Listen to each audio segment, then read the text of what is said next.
Olá, povo de Deus, aqui quem vos fala é o presbítero Gilson França. Nós estamos aqui prontos para mais uma aula de escola bíblica, tá? Nós vamos iniciar essa aula, desde já eu quero me apresentar rapidamente, né? Sou presbítero da Igreja Assembleia de Deus Vinde, aqui em Fortaleza, Ceará, meu pastor José Saboia de Oliveira, tá? Então vamos lá, vamos iniciar o nosso vídeo de hoje. E nós vamos estudar a lição de número 8. Jesus viveu a experiência humana. Primeiro trimestre de 2025, EBD adultos. E aí, mais uma vez, né, eu sempre tenho dito aqui para vocês, nós vamos continuar estudando. Estávamos estudando sobre a divindade de Jesus, porque no primeiro século a divindade de Jesus foi muito atacada. Muitas heresias surgiram dizendo que Jesus não era divino. Nós vamos estudar hoje, né, nessa lição, exatamente o inverso. Né? Antes se debatia a questão da divindade de Jesus, agora não, nós vamos estudar sobre a humanidade, porque inclusive a humanidade de Jesus também foi questionada. Né? Então houveram algumas heresias que disseram que Jesus não era ou não tinha o Espírito humano. Então é exatamente em cima disso que nós vamos começar a nossa aula de hoje. Nosso textual diz o seguinte: percorreu Jesus toda a Galiléia, ensinando nas suas sinagogas e pregando o evangelho do reino, e curando todas as enfermidades e moléstia entre o povo. Mateus capítulo 4, verso de número 23. A verdade prática diz o seguinte: o Senhor Jesus Cristo teve vida social, amigos, parentes, interagia com as pessoas e era conhecido dos vizinhos e moradores de Nazaré, onde fora criado. Por que ele coloca isso aí na verdade prática? Para mostrar que Jesus ele tinha uma vida social, que Jesus ele tinha amigos, que Jesus ele tinha parentes, que Jesus se interagia com as pessoas, andava, se comunicava, né? Então, para mostrar a humanidade de Jesus Cristo, né? Então, a ideia central é trazer à tona a humanidade de Jesus. A leitura bíblica em classe está em João capítulo 1, verso 43 a 51, Mateus capítulo 26 a 37, 38 e 42. Diz o seguinte, João 1. No dia seguinte, que Jesus ia a Galiléia e achou Filipe e disse-lhe, segue-me. E Filipe era de Betsaida, cidade de André e de Pedro. Filipe achou Natanael e disse-lhe, havemos achado aquele de quem Moisés escreveu na lei e de quem escreveu os profetas, Jesus de Nazaré, filho de José. Jesus de Nazaré, filho de José, né? Ele está falando aqui da humanidade. E em cima da humanidade aqui vem no versículo 46 o comentário de Natanael. Disse-lhe Natanael, pode vir alguma coisa boa de Nazaré? Disse-lhe Filipe, vem e vê. Jesus viu Natanael vir ter com ele e disse dele, eis aqui o verdadeiro israelita, em quem não há dolo. E disse-lhe Natanael, de onde me conheces? Ou de onde você conhece, de onde me conheces tu, né? Jesus respondeu e disse-lhe, antes que Filipe te chamasse, eu te vi estando tu debaixo da figueira. Natanael respondeu e disse-lhe, Rabi, tu és o filho de Deus, tu és o rei de Israel. Jesus respondeu e disse-lhe, por que te disse, vi-te debaixo da figueira, crês? Coisas maiores do que essa verás. E disse-lhe, na verdade, vos digo que daqui em diante vereis o céu aberto e os anjos de Deus subirem e descerem sobre o Filho do Homem. Gente, olha que texto maravilhoso para poder a gente discutir esse assunto. Né? Olha que texto maravilhoso. Nós estamos falando sobre o quê? Sobre a humanidade de Jesus. Então o texto todo aqui vai trabalhando a questão da humanidade de Jesus até o momento em que Jesus vê Natanael. Natanael também, o próprio Filipe, ele vai trabalhar na perspectiva da humanidade de Jesus e não da divindade. Né? Quando ele diz assim, olha, achamos aquele a quem os profetas falam, é Jesus de Nazaré, mostra sua localidade, seu nascimento, né? seu local de crescimento, né? Que foi Nazaré, não foi o lugar de nascimento, mas foi o lugar de crescimento, e mostra a filiação, né? Filho de José. E depois Natanael também vai fazer um comentário que vai também revelar a humanidade de Jesus, quando ele diz assim, e pode vir alguma coisa boa de Nazaré? E Filipe diz, vem ver. Daí em diante, Jesus ele vai se manifestar, provavelmente já sabendo da expectativa no coração de Natanael de ver uma pessoa comum. Jesus ele vai se revelar como profeta, como Deus, né? Quando ele vê Natanael debaixo da figueira, e ele revela isso para Natanael. Ele te viu debaixo da figueira antes que Filipe te chamasse. E aí Natanael cai na real. Ele vê com uma perspectiva humana de Jesus, a respeito de Jesus, é muito claro no texto, quando ele disse pode vir alguma coisa boa de Jesus, e quando Jesus faz esse comentário, ele já passa para uma perspectiva divina de Jesus, né? Quando no versículo 49 ele responde dessa forma: Rabi, tu és o Filho de Deus, Rei de Israel. Tu és o Rei de Israel. Né? Aí Jesus diz, só porque eu disse isso você creu que eu sou Filho de Deus, que eu sou o Rei de Israel? Porque até então, quando Natanael estava vindo, ele não acreditava nisso, né? Ele não estava crendo que alguma coisa boa de Nazaré poderia vir.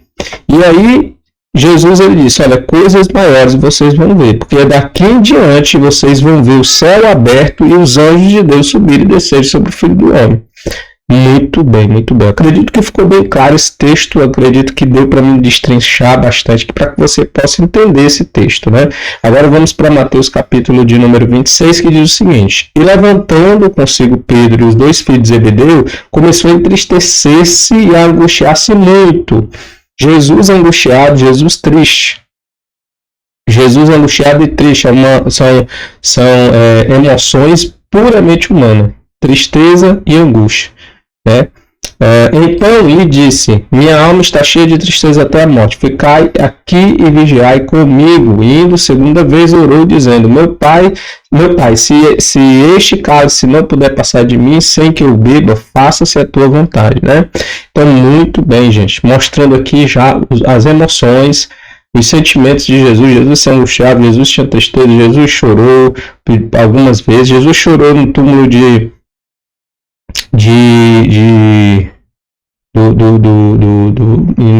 que ressuscitou, né, que agora fugiu da minha mente, o Lázaro, né? Lázaro venha para fora, né? Então no túmulo de Lázaro, Jesus, se eu não me engano, tá? Eu estou aqui, eu acredito que seja, me deu um tilt agora, mas Jesus ressuscitou Lázaro, Jesus ele chorou quando viu a cidade de Jerusalém, né? Quando viu a cidade de Jerusalém, Jesus chorou novamente porque a cidade de Jerusalém não reconheceu o dia da sua visitação. Então Jesus chorava, sentimento e emoções puramente humanas, né? Então para mostrar mais uma vez a humanidade de Jesus. Jesus ele se entristecia, Jesus tinha cansaço, fome, né? A gente vê tudo isso no relato dele lá da mulher samaritana. Quando Jesus estava juntamente com a mulher samaritana, Jesus ele para junto com seus discípulos vão para a cidade comprar comida porque eles estavam cansados. Eles pararam porque estavam cansados. Cansaço é uma situação puramente humana, né? Jesus também se cansava, e de tão cansado ele ficou que dormiu, por exemplo, no barco que estava quase afundando, e os discípulos tiveram que acordar Jesus, porque Jesus estava num sono muito profundo, de cansado que estava, né? Então, a humanidade do Senhor Jesus ali também, quando Jesus acalmou o vento e o mar, né? Humanidade de Jesus. E humanidade de Jesus ali com a mulher samaritana, Jesus cansado parou, os discípulos foram comprar comida porque eles estavam com fome, e Jesus pediu água porque ele estava com sede. Né? Então sede, fome e cansaço. Jesus ele também mostra a humanidade dele exatamente nessas perspectivas, que são todas perspectivas humanas. Né? Muito bem, então vamos para a introdução. O Senhor Jesus não viveu como anacoreta, ou seja, como um monge, ou um eremita, alguém separado, alguém distante, alguém longe, alguém que vivia separado dos demais, não tinha amizade, não tinha vida social, não tinha parentesco, não tinha pessoas que conheciam a ele. Né? Então Jesus não viveu dessa forma, isolado da sociedade, nem ensinou essa prática aos seus discípulos. Pelo contrário, a narrativa bíblica descreve que ele teve vida social e religiosa.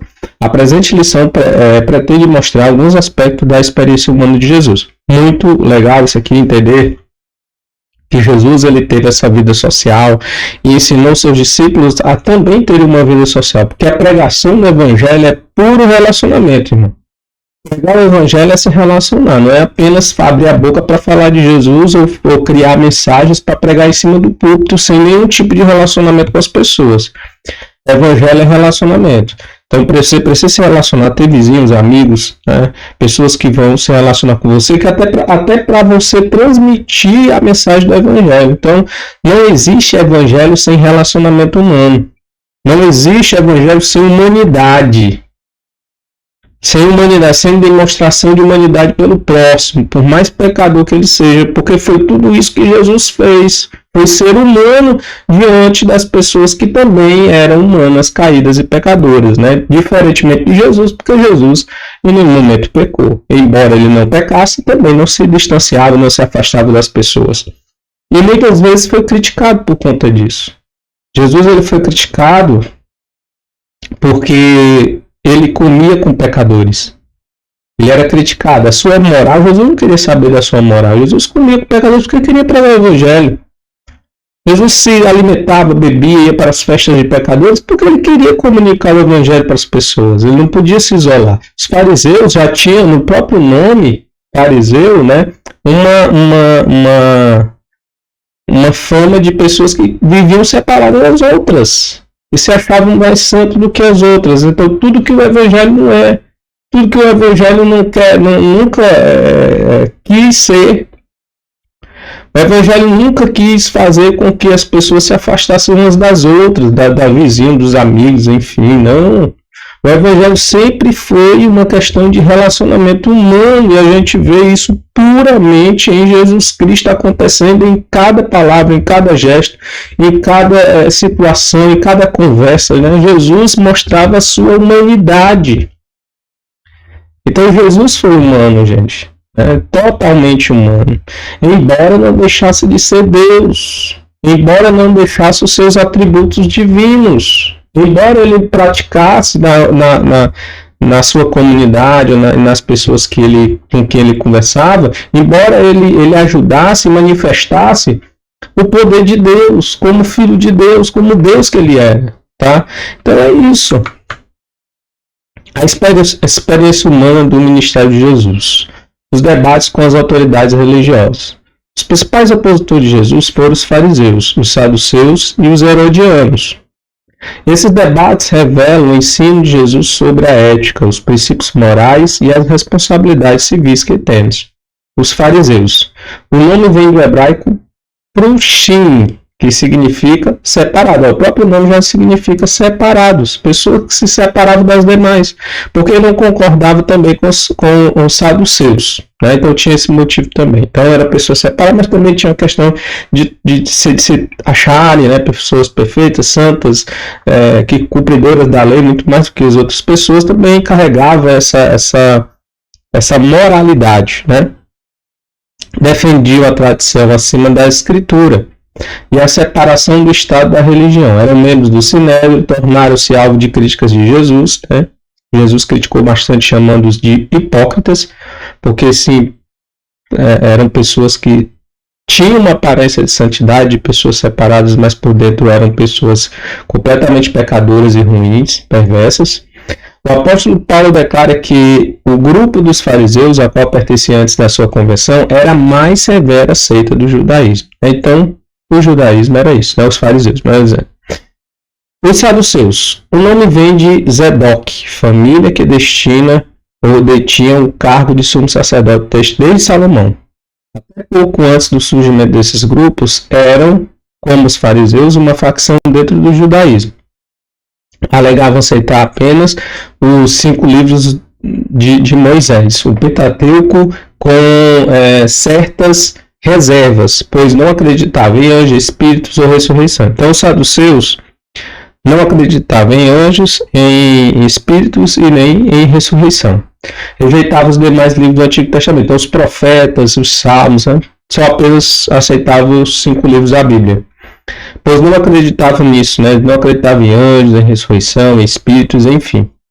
Muitos deles eram sacerdotes e exerciam forte influência no Sinédrio. Eram inimigos mortais de Jesus. Uniram-se aos fariseus, superando todos os obstáculos ideológicos a fim de somar forças e matarem a Jesus. Então, saduceus e fariseus foram aqueles que participaram da morte de nosso Senhor Jesus Cristo, tá? Nós temos também os herodianos, que eram os apoiadores da dinastia de Herodes, uma espécie de marqueteiros, buscando convencer o povo para impedir um governo direto de Roma. Foram instituídos com interesses nacionalistas e eram a favor dos impostos. Os discursos de Jesus também os incomodavam. Formaram conselhos com os fariseus com o propósito de matar Jesus e assim livrar-se dele. Estava associado aos fariseus na questão do tributo. Muito bem. Então nós temos essas três autoridades. Temos os fariseus, temos os saduceus e os herodianos. Todos eles contra Jesus, né? Planejaram se juntar, até os inimigos se juntaram para poder matar a Jesus, né? Então Jesus ele irritou e ele foi um opositor no debate em relação a essas pessoas. A vida social e religiosa de Jesus. O mestre ele participava de uma vida social intensa. A escolha dos seus discípulos, como Filipe, André, Pedro e Natanael, aconteceu em um ambiente entre amigos. Os dois primeiros capítulos de Lucas apresentam um começo muito humano de Cristo, né? Apresentando amigos, vizinhos, parentes, como Zacarias e Isabel. Os filhos de Zebedeu, João e Tiago, eram primos de Jesus, né? João e Tiago. Zebedeu era um pescador da Galileia, marido de Salomé, irmã de Maria, mãe de Jesus. Lucas descreve o desenvolvimento físico e mental de Jesus, que crescia na estatura e em sabedoria. Ele interagia com as pessoas independentemente de sua condição social e espiritual, publicanos, pecadores, fariseus, mulher pecadora, mulher samaritana, enfim. Então Jesus se relacionava e vivia com todos. Ele visitava todos, ele pregava para todos, ele não tinha inimizade, ele não tinha partido político, ele não tinha ideologia, não existia direita e esquerda com Jesus. Né? Para poder a gente atualizar nosso discurso, né? A gente está falando da Bíblia, mas atualizando o discurso para hoje, né? Não existia direita e esquerda com Jesus. Não existia pobre e rico com Jesus. Não existia preto e branco com Jesus. Jesus ele ia aonde tinha pessoas e ele mantinha relacionamento humano com todos. Tá? Que pena que muitas vezes o nosso evangelho que a gente prega, ele cria barreiras, ele cria muros entre as pessoas, distancia as pessoas umas das outras, né? Infelizmente. E aí a gente tem a oportunidade de levar um tapa na cara da Bíblia. Quando a gente estuda que a Bíblia é clara e a nossa lição da escola bíblica mostra perfeitamente que Jesus ele tinha uma vida social e religiosa, que ele se misturava no meio do povo, que ele andava com pecadores, com fariseus, com pessoas que queriam matar ele muitas vezes, mas ele não queria saber. Se tivesse interesse em crer e ouvir a voz do Evangelho e a pregação do Evangelho, ele ia na casa das pessoas. Ele não ficava fazendo guerra ideológica, guerra política, separação entre pessoas. Tá? Então, fica aqui exatamente a minha crítica em relação a esse momento de escuridão que nós vivenciamos, né? Escuridão religiosa, evangélica no nosso país, né? de tendências a partidarizar e levar o discurso para apenas um lado, né? Do evangelho, como se o evangelho pertencesse a apenas uma parte das pessoas e as outras já estivessem sendo lançadas no inferno através de um julgamento sumário que nós efetuamos em relação às pessoas. Então fica aqui, né, para que a gente possa entender, que a gente lê cada versículo desse, que a gente lê cada parte desses versículos que mostra sobre a humanidade de Jesus, para que nós possamos resgatar a nossa própria humanidade em relação aos outros e possamos se relacionar, seja lá com quem seja, em nome de Jesus, simplesmente para passar adiante o Evangelho de nosso Senhor e Salvador Jesus Cristo. As características próprias de um ser humano que estava em Jesus, né? Então, Jesus nasceu de uma mulher, embora gerado pela ação sobrenatural do Espírito Santo. Seu nascimento, contudo, foi normal e comum, como de qualquer bebê, né? Então ele nasceu normal como qualquer bebê, sofreu, chorou, sentiu angústia, ele sentiu fome, sede, cansaço, como eu falei no começo. Jesus morreu, tem algo mais humano do que morrer? A diferença é que ele não ficou morto por muito tempo. Ele ressuscitou ao terceiro dia, passando pelo ardor da morte, porque era necessário para que ele pudesse oferecer para nós a mesma coisa que ele ganhou, que foi o que? A ressurreição. Ele é o primogênito dentre os mortos para nos dar a oportunidade de também ressuscitar crendo nele. Né? Então, ainda como homem, ele dependia tanto da oração como também do Espírito Santo. O Senhor Jesus Cristo, em sua experiência humana, participou de nossas fraquezas físicas e emocional, mas não de nossas fraquezas morais e espiritual. Muito bem. Deixa eu mostrar para vocês aqui alguns versículos, né?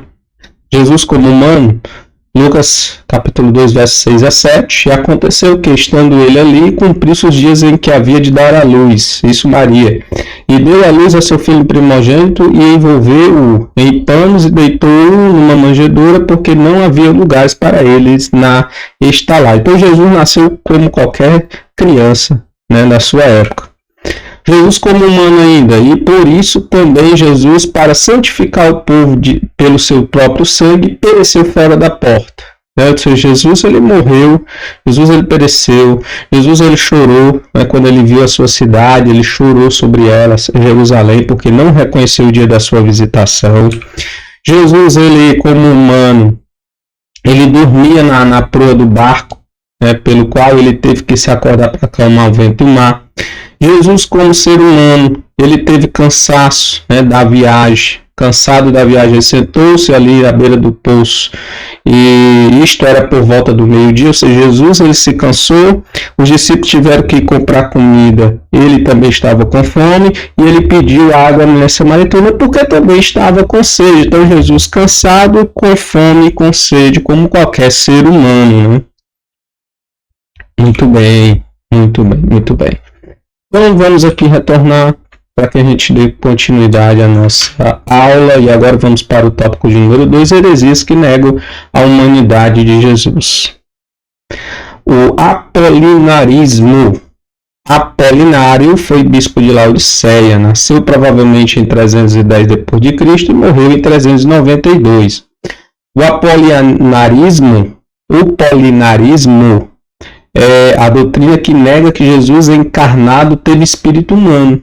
Nega o espírito humano de Jesus. Usando a linguagem teológica de Apolinário, os elementos constitutivos do ser humano são soma, carne e corpo, ou corpo, né, são a soma, a psique, a alma animal, a sede dos desejos, paixões, apetites, né, e pneuma, que é a alma racional. Então nós temos a soma, a psique e a pneuma.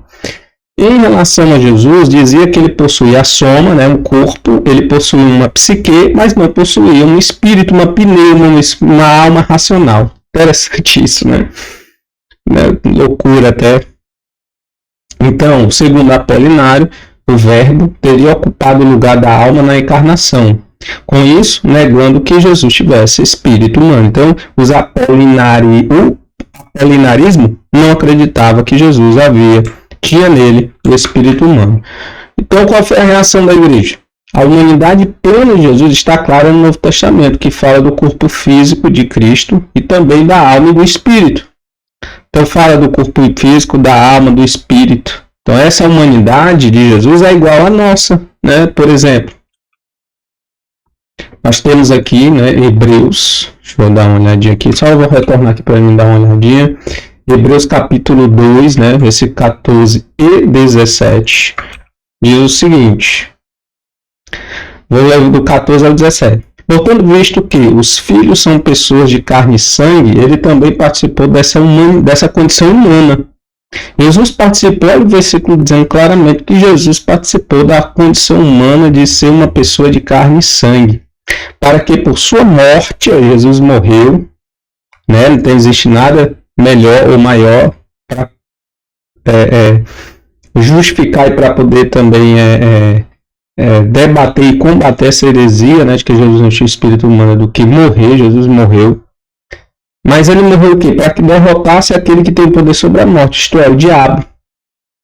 O diabo ele tem poder sobre a morte. E Jesus veio para tomar esse poder sobre a morte para nos dar vida eterna. Então, e libertasse aquele que durante toda a vida estivesse escravizado pelo medo da morte. Que nós, até hoje, as pessoas têm medo da morte, né? Que não era mais para a gente ter, né? Depois que a gente conhece a Cristo, tem a vida eterna. Mas uma característica própria da nossa humanidade e da geração que a gente vive é ter medo ainda da morte, embora creia que Jesus dê vida eterna. Isso aí é típico da nossa geração, ter medo da morte. Incrível isso, né? Coisa que a gente não vê, por exemplo, na igreja primitiva. Discípulos terem medo da morte, pelo contrário, né? Eles diziam, batiam no peito e diziam que a morte é lucro. Pois é claro que não é a anjos que eles ajudam, mas aos descendentes de Abraão. Por essa razão era necessário que ele se tornasse semelhante a seus irmãos, né? Tivesse aspecto humano, para se tornar sumo sacerdote misericordioso e fiel com relação a Deus e fazer propiciação pelos pecados do povo. Então aí, mostrando como Jesus tinha uma humanidade semelhante a nossa. Agora tinha uma diferença, porque Jesus ele não pecou, embora tivesse ou passasse pelas mesmas tentações que nós passamos enquanto seres humanos. De modo que ele é verdadeiro homem. O apolinarianismo foi declarado heresia no Concílio de Calcedônia de 451 depois de Cristo. Muito bem, nós temos outro. O monotelismo, que é a doutrina cristológica do patriarca Sérgio de Constantinopla, que ensinava a ver Jesus apenas uma vontade, só existe a vontade humana, não existe a vontade divina. O termo vem de duas palavras gregas, mono, único, e telema, vontade e desejo. Era uma tentativa de conciliar a teologia monofísica com o credo da Calcedônia, que reafirmava as duas naturezas intactas, separadas e inconfundíveis em uma só pessoa, em Jesus. Então, o terceiro concílio de Constantinopla, em 681, considerou o monotelismo heresia. Reconhecemos a vontade de Cristo. Nós reconhecemos a vontade de Cristo. É evidente que as ações de Cristo, como caminhar, comer, beber, interagir com as pessoas, são puramente humanas, mas são produzidas pela natureza humana sob a direção divina. Então, são produzidas pela natureza humana sob a direção divina. E ao perdoar pecados, era a manifestação da vontade de Cristo na natureza divina. Então nós temos aqui duas vontades, né? A vontade humana de comer, beber, interagir, e a vontade divina de perdoar pecados. Sofrônio, patriarca de Jerusalém, em 633, refutou o monotelismo, dizendo que existe em Jesus duas vontades, sendo a humana submissa à divina. Muito bem. Vamos para o nosso último tópico. Como essas heresias se apresentam nos dias atuais? Quais países Jesus visitou quando esteve entre nós?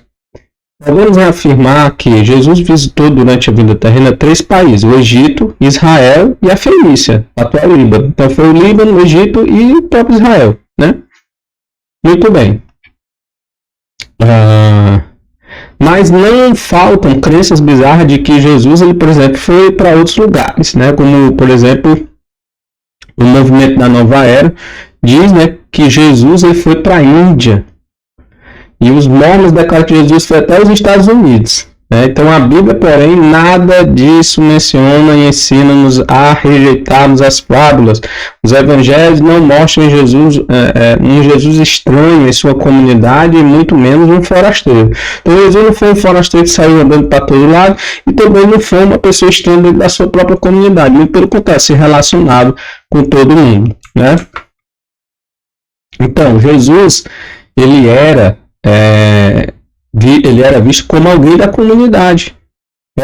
Essa invenção desses esotéricos contraria o relato do Evangelho, onde o Senhor Jesus é apresentado como alguém que era natural da comunidade de seu povo, Israel, e não era um estrangeiro.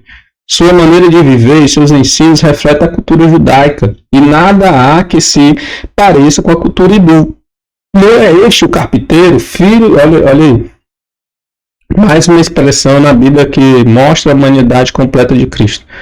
Não é este o carpinteiro, filho de Maria, Ou seja, Jesus era carpinteiro, filho de Maria, irmão de Tiago, de José, de Judas e de Simão. E não está aqui as suas irmãs com a gente? E escandalizavam-se nele. Está lá em Marcos 6, 2, 3, quando Jesus ele foi pregar em Nazaré e foi rejeitado pelos seus. Ora, tal atitude do povo não se justificaria se Jesus fosse um recém-chegado da Índia, né? Então Jesus nasceu, cresceu em Nazaré, Jesus se relacionou intensamente com todo o povo, todo mundo conhecia ele, participou do relacionamento ali da sua própria comunidade. Jesus era puramente humano e se relacionava socialmente muito de boa com todas as pessoas, né? E para nós concluirmos a nossa lição de hoje, é nosso compromisso seguir o exemplo do Senhor no relacionamento com as pessoas. É importante que nunca nos esqueçamos dos pontos essenciais da presente lição sobre a verdadeira identidade do Senhor Jesus. Ele é verdadeiro em toda a sua plenitude, igual ao Pai. Ele é Deus verdadeiro, né? E como homem, em toda a sua plenitude, viveu e andou entre nós, seres humanos. Muito bem, então não vamos nos esquecer, e não vamos nos esquecer do exemplo de Jesus, né? Não vamos nos esquecer do exemplo de Jesus sobre o relacionamento dele com as pessoas, né? Nós não podemos esquecer de Jesus e o seu relacionamento com os seres humanos, com as pessoas, com seus amigos, com os pecadores, com os próprios fariseus que queriam ouvir ele, como Nicodemos e outros, Simão e todos os outros fariseus. Jesus não teve nenhum problema em ir na casa dessas pessoas, porque ele não tinha raiva de ninguém, não criava barreiras, muros de separação, de relacionamento entre as pessoas, ele não criava nada disso. Ele simplesmente abria caminhos para que a mensagem, a pregação do Evangelho chegasse à vida de todos aqueles que tinham propensão para crer na sua palavra, né? Então, fica com Deus, siga com essa palavra, que Deus possa abençoar a sua vida, que Deus possa melhorar a nossa vida como seres humanos, e até a próxima aula, se Deus quiser.